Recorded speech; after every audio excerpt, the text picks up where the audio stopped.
Ang pamilya Whitaker ay kumain sa labas para i-celebrate ang nalalapit na graduation ng panganay na anak.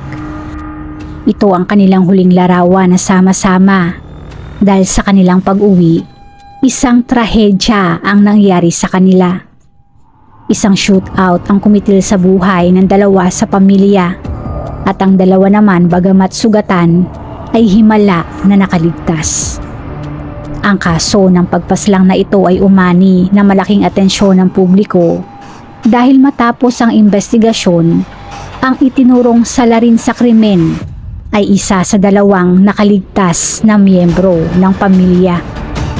Sa kuha na ito, isa sa kanila ang nakaligtas at ang natitirang isa pa ay ang mismong kumuha ng larawan na ito. Sino sa kanila ang may kinalaman? Tara at ating buksan ang pahina ng krimen ng kaso ng Whitaker family.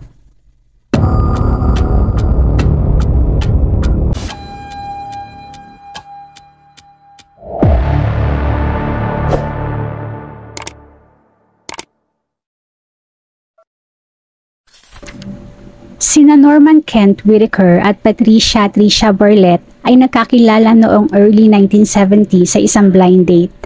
Ang dalawa ay agad na nahulog ang loob sa isa't isa at nagpakasal.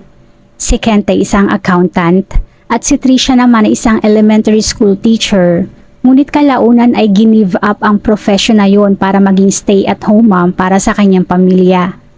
Taong 1979, nang ipinanganak ang kanilang panganay na si Bart, na nasundan naman ni Kevin matapos ng 4 na taon. Ang pamilya Whitaker ay nakatira sa isang malaking bahay sa lungsod ng Sugar Land sa Texas. Ang mag-asawang Kent at Tricia ay kilala sa lugar nila bilang isang mabuting mga magulang at karamihan doon ay nakita sila bilang one big happy family na mayroong perfect life.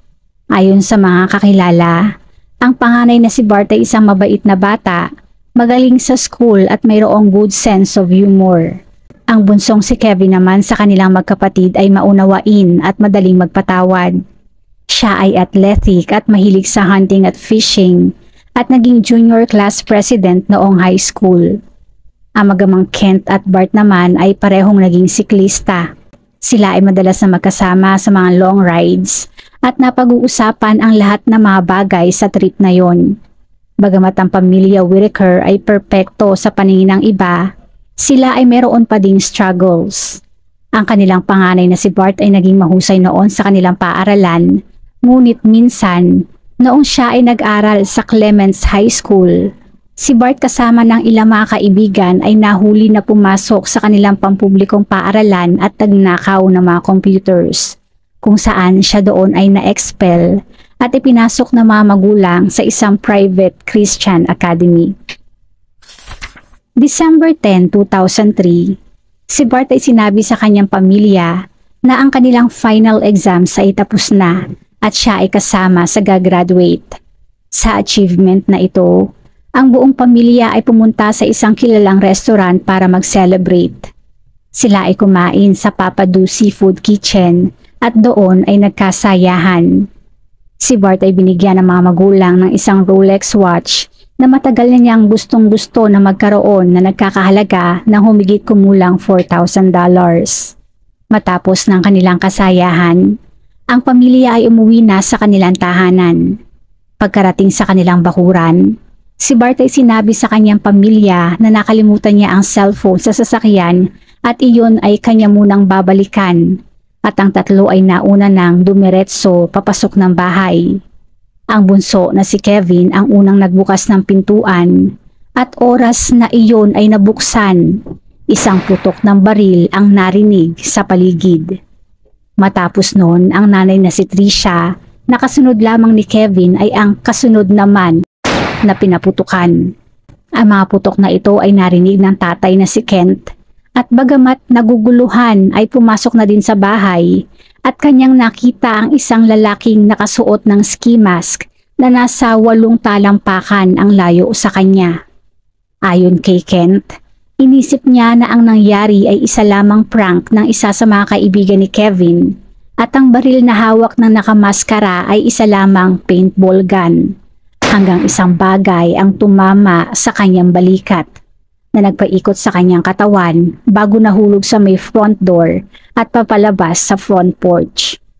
Si Bart naman na nakabalik na matapos kuhanin ang cellphone ay matapang na tumakbo papasok ng bahay at nakipagpambuno sa gunman. At sa pambuno na ito, siya ay tinamaan naman ng bala ng baril sa braso. Ang gunman sa kasamaang palad ay nakatakas pero naiwan naman ang ginamit na baril sa bahay. Isang kapitbahay na nagngangalang Cliff Stanley ang nakarinig ng mga putok at humangos na pumunta sa bahay ng mga Whitaker. Doon ay nadatnan niya ang 4 na miyembro ng pamilya na pare-parehong may tama ng bala. Kaya siya ay agad na tumawag ng 911. 911. Someone has just shot another. Who's been shot? Trisha and Kit. Who shot them? We don't know. Someone in the mask. What kind of injuries do they have? I don't know. They just been shot. Hang on just a second. We've got them calling on another line. Habang kausap ang 911, ang panganay na si Bart ay tumawag din ng 911. Sherline 911, station emergency. I've been shot. Who's been shot? It's my mom and my dad and my brother. Hold on 1 second, sir. Engine 1, all we have one subject right now. Apparently the whole family's been shot. Stand by. Is this Trisha or Kent? This is Bart, the son. Okay, Bart, where is your wound? In the arm, my shoulder. I think I can't with my arm. Okay, who else has been shot in the house with you? I can't see. Who else was in the house with you? We were walking in the house. My brother and my mom and my dad. Oh God, I can't. I need you to hang on, Bart. I've got help on the way, okay? Do you know who shot you? No.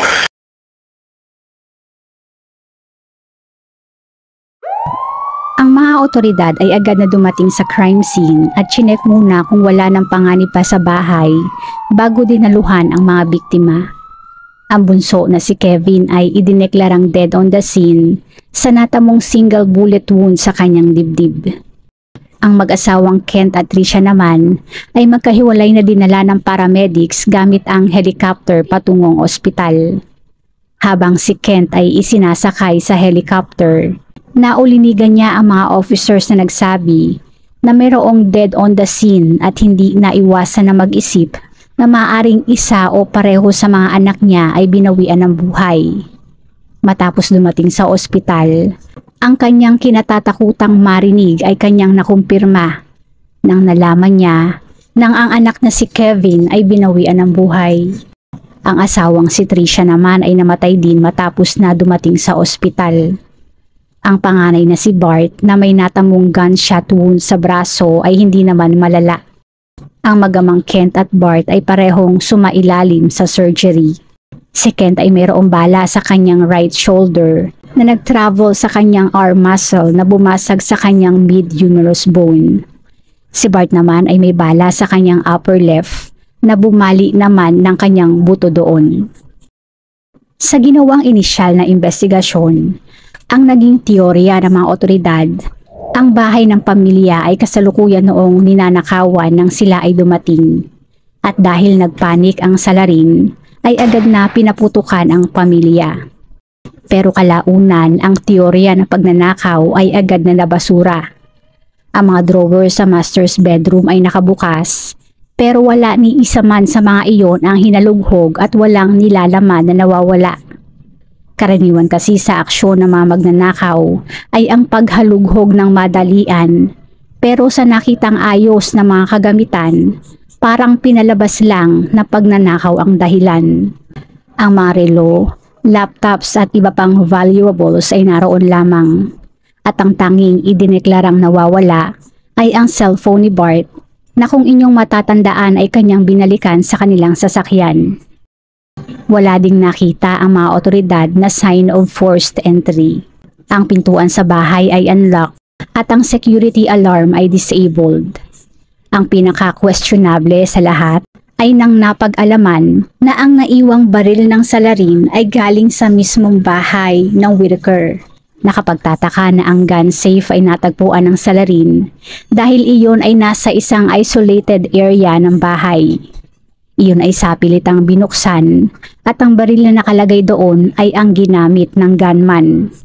Ang ibig ba nitong sabihin, ang salarin ay mayroong access, pumasok sa bahay na yon, pumunta sa master's bedroom at pinagbubuksan ang drawer, nakita ang gun safe at sapilitan iyong binuksan at kinuha ang baril doon, saka pinagbabaril ang 4 na miyembro ng pamilya bago kinuha ang phone ni Bart saka umeskapo. Ang baril na nakuha ng salarin ay nakaregister sa bunso na si Kevin. Ang mga otoridad ay nakakuha ng partial na thumbprint sa baril na yon, pero hindi iyon sapat para sila ay makakuha ng anumang lead sa pagkakakilanlan ng salarin. Sila ay gumamit din ng aso para alamin kung saang direksyon pumunta ang salarin sa pamamagitan ng pag-trace sa amoy noon. Ngunit ang aso ay hindi mawari kung saan pupunta at nagpabalik-balik lamang sa sasakyan ni Bart. Isang single black glove din ang nakuha sa crime scene na naiwan ng salarin. Ilang araw matapos ng krimen, isang lalaki ang naaresto dahil sa isang armed robbery na nangyari sa Sugarland. Pero ang lalaki na yon ay napatunayan na walang kinalaman sa nangyari. Sina Kent at Bart ay muling kwinestyon ng mga otoridad, pero wala silang nakuha na anuman na makakatulong sa investigasyon hanggang sa lumutang ang isang impormasyon. Isang reporter na nagkaroon ng interes sa kaso ay nadiskubre na si Bart ay hindi naman pala gagraduate at malayo din na graduate pa.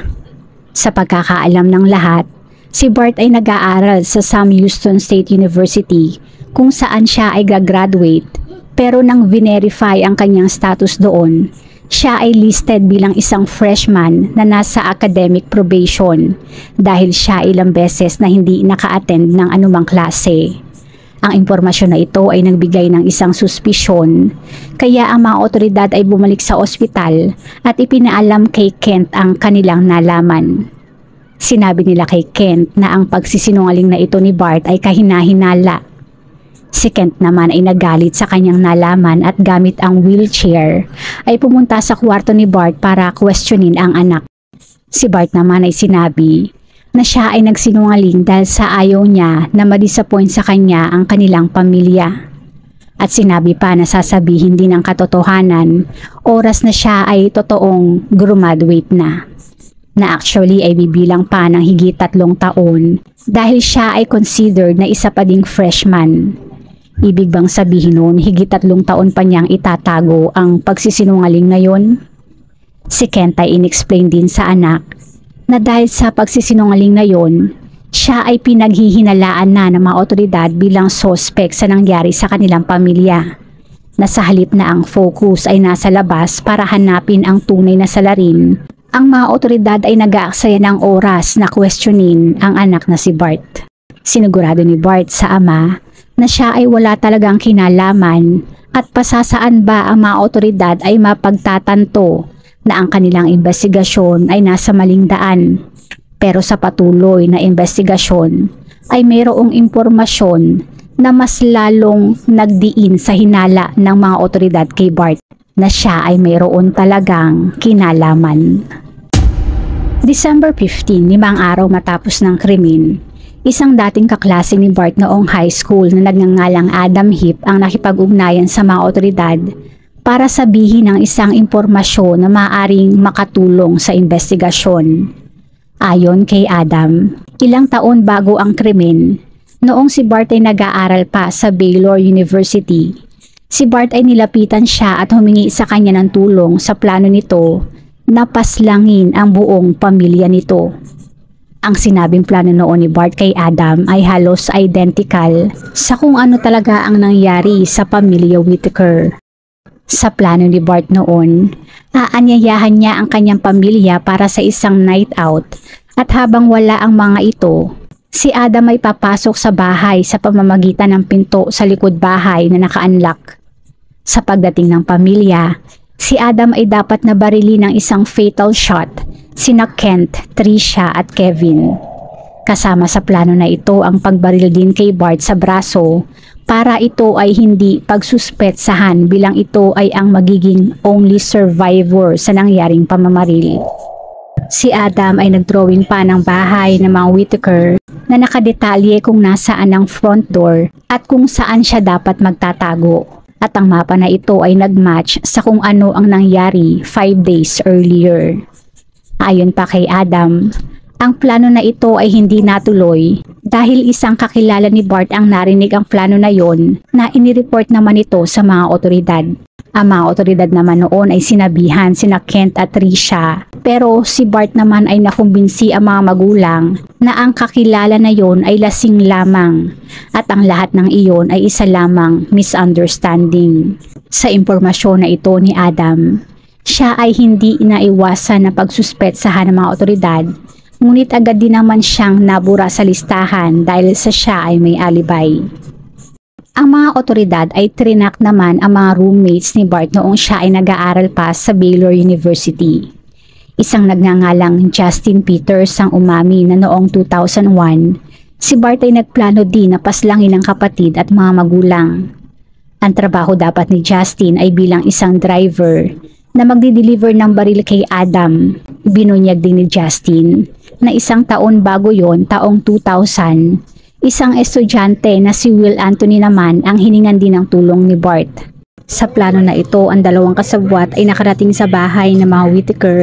Ngunit nang sinubukan na buksan ang bintana sa likod bahay, ang security alarm ay na-activate kaya hindi din natuloy ang plano. May isang plano pa si Bart kung saan ay susunugin na lang ang buong bahay habang nasa loob ang kanyang mga target. Sa plano naman na ito, si Bart ay dapat na magkaroon ng minor burns para maiwasan ang suspisyon. Ang mag-amang Kent at Bart ay inimbitahan ng mga otoridad para sa isang reenactment ng mga kaganapan noong gabi ng December 10. Sa proseso na ito, sinikap ng mga otoridad na tanungin si Bart at baka sakali na ito ay madulas. Ngunit ang palaging sagot ni Bart ay palaging walang katiyakan o hindi kaya ay hindi niya daw matandaan. Matapos na nakalabas ng ospital, ang mag-ama ay tuluyan ng bumalik sa kanilang bahay para patuloy na manirahang magkasama. Sa suspisyon ng mga otoridad kay Bart, sinabihan nila si Kent sa pagiging prime suspect nito, ngunit si Kent ay patuloy pa din sa pag-deny sa maaaring involvement ng anak. Sa patuloy na investigasyon, ang mga otoridad ay kwestiyon naman ang kasalukuyan noong roommate ni Bart na si Chris Brashear na kasama din ito sa pinapasukan trabaho sa Bentwater Yacht and Country Club. Nagbabaka sakali na katulad ng iba ay hiningan din ni Bart iyon ng tulong. Isang nagngangalang Steven Champagne din na nakatira naman sa malapit kina Bart at Chris at katrabaho din ng dalawa sa parehong country club ang kwestiyon din ng mga otoridad. Sina Chris at Steven ay parehong sinabi na wala silang kinalaman sa nangyaring krimen. Sila ay hiningan din ng DNA at scent sample ng mga otoridad. Walang nagmatch sa DNA sample, ngunit ang sample ng scent o amoy na sinubmit nila ay nagmatch sa scent ni Chris na nakuha sa isang single black glove na narecover sa crime scene, sa mga drawers at sa gun safe, maging sa mismong baril na ginamit sa krimen. Bagamat mayroon ng ebidensya, sina Chris at Steven ay pareho pa ding in denial sa kanilang partisipasyon sa krimen. Si Adam Heap na unang nagbigay ng impormasyon sa mga otoridad ay maaaring maparusahan sa kanyang partisipasyon sa unang plano na pagpaslang. Para iyon ay maiwasan, siya ay nag-hire ng isang lawyer at nakipagkasundo sa mga otoridad na tumulong sa kaso laban kay Bart. Si Adam ay tinawagan si Bart at inirecord ang kanilang konversasyon. Sinabi ni Adam kay Bart na alam niya na may kinalaman ito sa nangyaring krimen dahil ang nangyari ay eksakto sa kung ano ang kanilang plinano noon. Sa huli, si Bart ay nag-agree na bayaran si Adam ng $20,000 para tumahimik ito. Gamit ang pangalan na K-Sauce, si Bart ay nagpadala ng isang FedEx mailer kay Adam na mayroong $240 in cash bilang down payment. Ang transaksyon na ito ay monitored ng mga otoridad at ang package na iyon ay puno ng mga fingerprints ni Bart. 7 buwan matapos ng nangyaring krimen, si Bart ay nagpaalam sa kanyang amang si Kent na siya ay pupunta sa isang club. Sinabi din ni Bart na sila ay magkikita kinabukasan, pero hindi na iyon nangyari. Si Bart ay tila nag-disappear, at sa disappearance na ito, si Kent ay tila napagtanto na ang anak ay maaaring mayroon ngang kinalaman sa nangyaring krimen. June 28, 2004, ang sasakyan ni Bart ay natagpuan na abandonado sa isang apartment sa Southwest Houston. Ang engine ng sasakyan ay still running, pero walang makapagsabi kung nasaan si Bart. Ang mga otoridad ay nagbigay ng pressure kina Chris at Steven at sinabihan ang mga ito na sila ay kanilang mamanmanan. Ang phone ng dalawa ay may wiretaps, pero wala naman sa kanila ang tumawag sa isa't isa o kay Bart. Ang mga otoridad ay nagbigay din ng subpoena kina Chris at Steven, maging sa kanilang mga kaibigan at kapamilya, at matapos ng 1 taong pressure galing sa mga otoridad, si Steven ay bumigay na at sinabi na siya ay aamin. Ayon kay Steven, siya ang nagsilbing getaway driver at si Chris ang gunman. Pero ang mastermind sa pagpaslang na yon ay walang iba kundi si Bart. Si Bart gamit ang kanyang sasakyan ay nagdrive patungong bahay ng mga magulang kasama si Chris. Pagdating doon, si Chris naman ay nagtago muna sa SUV habang si Bart naman ay pumunta sa loob ng bahay at niyaya ang kanyang pamilya na kumain sa labas. Ang buong pamilya ay tumungo na sa restaurant. Walang kaalam-alam na si Chris doon ay naiwan. Si Steven naman na magiging getaway driver ay sinundan doon ng pamilya at nagmanman. Matapos na nakaalis ang pamilya, si Chris ay pumasok na sa bahay sa pamamagitan ng backdoor na naka-unlock at dinisable ang security system ng bahay gamit ang code na binigay din ni Bart. Para palabasin na ang motibo ng krimen ay pagnanakaw, siya ay pumunta sa master's bedroom at binuksan ang mga drawers doon nang hindi hinahawakan ang nilalaman sa loob. Matapos nito, siya ay sumuot sa isang maliit na espasyo sa kwarto ni Kevin para buksan ang gun safe doon at kinuha ang baril ni Kevin at nilagyan iyon ng 10 bala na kanyang dala.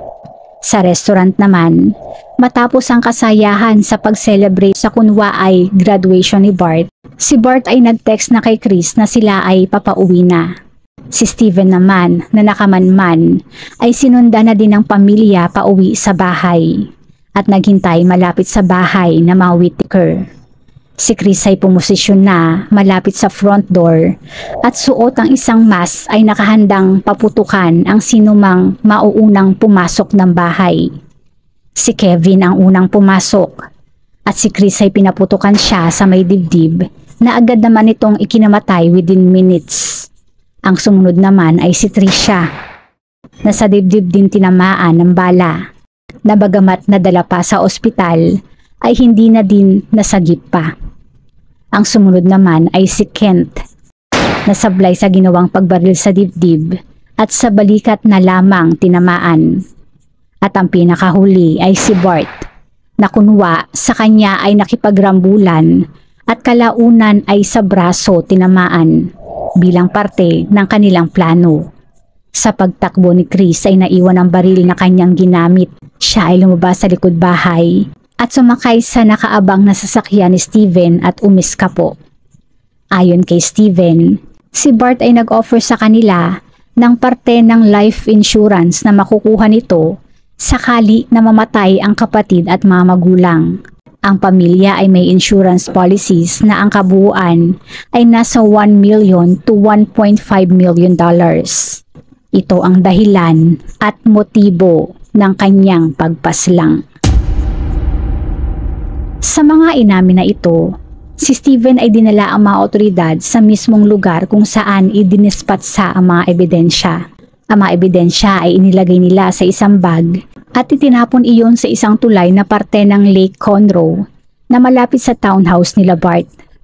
Ang area kung saan itinapon ang bag ay medyo may kalakihan, ngunit hindi iyon nagpapigil sa mga kapulisan At sa pangatlong araw ng kanilang paghahanap, swerte na ang bag ay agad nilang natagpuan. Ang bag na iyon ay naroon lamang sa loob ng halos 2 taon. Sa loob noon ay mayroong isang water bottle na kalaunan ay nakuhanan ng DNA ng gunman na si Chris.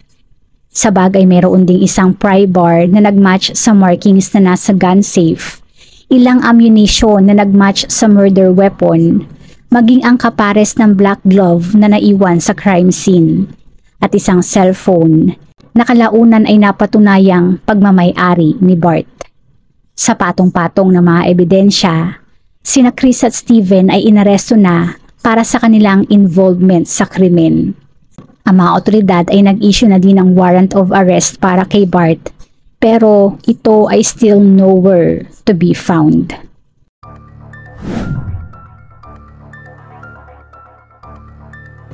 Si Bart Whitaker ay nagnakaw ng nasa $10,000 sa bahay ng ama at tumungo ng Mexico. Doon ay gumamit siya ng pangalang Rudy Rios at nagsettle sa isang maliit na bayan ng Cerralvo. Siya ay namasukan doon bilang isang day laborer at nagpanggap bilang isang sundalo na nabaril habang nakadeploy. Siya daw ay nag-awol dahil ayaw na niyang bumalik pa sa digmaan.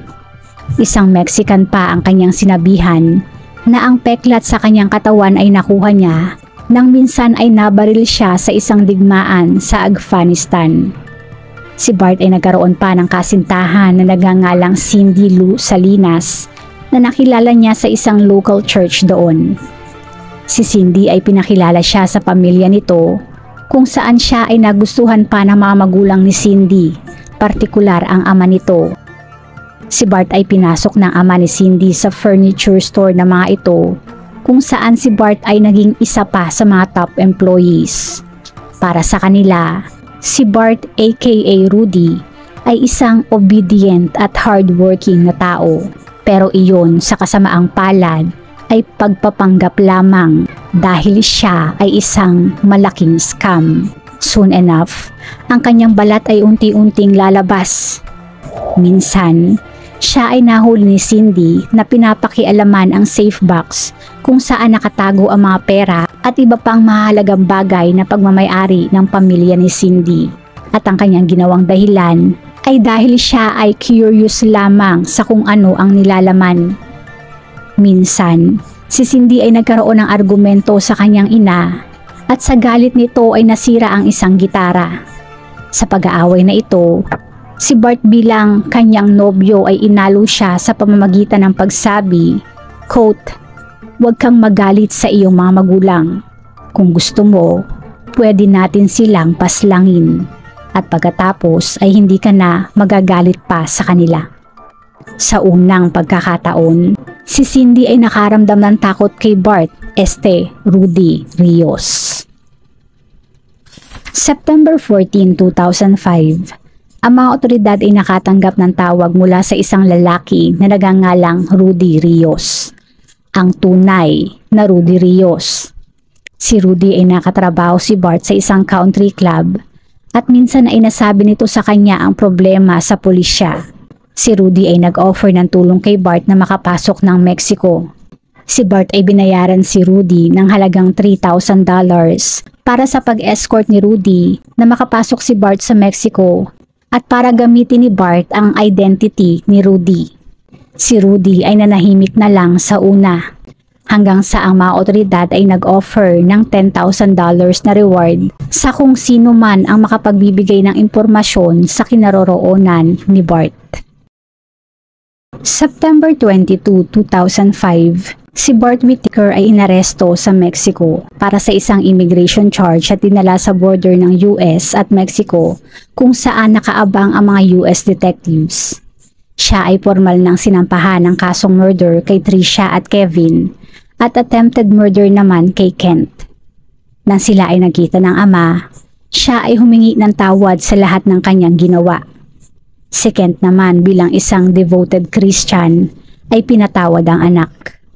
Ayon sa district attorney na humawak sa kaso, ang kanilang gustong isulong na kaparusahan ay death penalty. Si Bart ay nabigyan ng isang plea deal na mapababa ang sentensya sa life sentence kung siya ay aamin na guilty, ngunit iyon ay kanyang tinanggihan. March 2007, nang nagsimula ang paglilitis sa kaso ni Bart, sa mga patong-patong na ebidensya, ang kanyang depensa ay nag-focus na lang sa kanyang magiging sentensya na death penalty para iyon ay mapababa. Ang kanyang trial ay nagtagal ng 7 araw at matapos na mga salaysay na mga pangunahing witnesses na sina Chris, Steven at Adam na nagbigay ng detalye sa kanyang naging mga plano na pagpaslang, siya ay napatunayang nagkasala. Sa parte ng pagbibigay ng hatol, sa unang pagkakataon, si Bart ay nagsalita sa kanyang ginawa sa pamilya. Sinabi niya na ang nangyaring krimen ay hindi financially motivated, kundi dahil sa kanyang hatred sa kanyang pamilya. Sa isang psychological report na ginawa kay Bart matapos na siya ay naaresto, siya ay mayroong tormented irrational self-concept at personal self-identity na nagsimula pa noong kanyang childhood. Siya ay mayroong social anxiety at nahihirapan na i-express ang kanyang affection. Ayon pa sa report, siya ay more feminine pagdating sa kanyang mga interes, na mas gusto pa ang shopping, makeover o grooming kesa sa sports at outdoor activities na madalas nilang gawin na mag-ama. Si Bart ay nakaramdam ng pressure sa sarili sa pagsisikap na maging isang tao na hindi naman niya gusto. Si Kevin sa kabilang banda naman ay macho, athletic at talagang magaling sa school. Isang perfect version bilang anak sa pamilya. Kaya si Bart ay nagdesisyon na maaari siyang kumilos tulad ni Kevin para mapunan ang kung anumang gustong maging sa kanya ng mga magulang. Ang kanyang pamilya ay mayroong high expectations sa kanya na hindi niya kayang i-fulfill at iyon ang nagtulak sa kanya na gawin ang krimen. Siya ay nag-express din ng galit na hindi siya nabigyan ng plea deal na magbibigay sa kanya ng parole eligibility. Matapos ng 10 oras na deliberasyon ng jury, siya ay nahatulan ng death penalty. Ang kanyang mga kasabwat naman sa hiwalay na trial ay nabigyan na din ng kani-kanilang sentensya. Ang gunman na si Chris Brashear ay tumanggap ng plea deal at nasentensyahan ng life in prison with a possibility of parole after 30 years.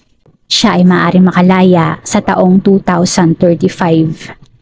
Ang driver naman na si Steven Champagne ay nasentensyahan naman ng 15 years in prison kapalit ng kanyang naging testimonya. Siya ngayon ay malaya na. Sa nakuhang sentensya, si Bart ay nag-file ng mga apela at nagbigay ng iba't ibang grounds o dahilan para doon. Ngunit lahat iyon ay hindi napagbigyan. Ang kanyang sentensya ay nakatakdang isakatuparan sa 6:00 ng gabi ng February 22, 2018. Sa sentensya na ito, ang ama na si Kent ay ginawa naman ang lahat para mapababa ang parusa ng anak at bago mangyari ang nakatakdang execution, ay ginawa ang kanyang pinaka-makakaya. Ang kanyang huling effort ay ang pagsulat sa Texas State Board of Pardons and Paroles. Sa sulat na iyon ay isinaad ni Kent ang kanyang intensyon na huwag nang ipataw ang parusa dahil si Bart na lamang ang kanyang last remaining family member. 2 araw bago ang execution, ang 7 miyembro ng Board of Pardons and Paroles ay bumoto unanimously at nagbigay ng proposal para sa isang clemency o act of leniency. Pero ang final na decision para isakatuparan ito ay dapat na magmula sa kanilang governor na si Mr. Greg Abbott. Dumating ang araw ng execution, ngunit wala pa ding dumating na pinal na desisyon. Si Kent ay bumisita sa anak para sa kanyang final time at final goodbyes. Matapos na kainin ni Bart ang kanyang last at final meal, siya ay iniredy na para sa kanyang lethal injection. 40 minutes bago ang nakatakdang oras ng execution, si Mr. Greg Abbott ay pumirma na sa nasabing proposal. Si Bart ay nabigyan na lamang ng life sentence without parole. Ito ang kauna-unahang pagkakataon na iyon ay ginawa ng governor. Ang naging factor sa desisyon na ito ay ang pahayag ni Mr. Kent Whitaker na siya ay muling magiging isang biktima kung ang kanilang estado ay papaslangin ang huling natitirang miyembro ng kanilang pamilya. Matapos na nangyaring trahedya, si Kent ay muling nag-asawa at nag-publish ng isang aklat na may pamagat na Murder by Family. Mas pinili niya na magpatawad. Siya ay naglakbay sa kanilang bansa bilang isang speaker para iparating sa mga tao ang kapangyarihan ng pagpapatawad. Si Bart Whitaker naman ay mananatili sa bilangguan hanggang sa kanyang huling hininga. Bago isara ang ating pahina, shoutout po sa ilan sa ating manonood.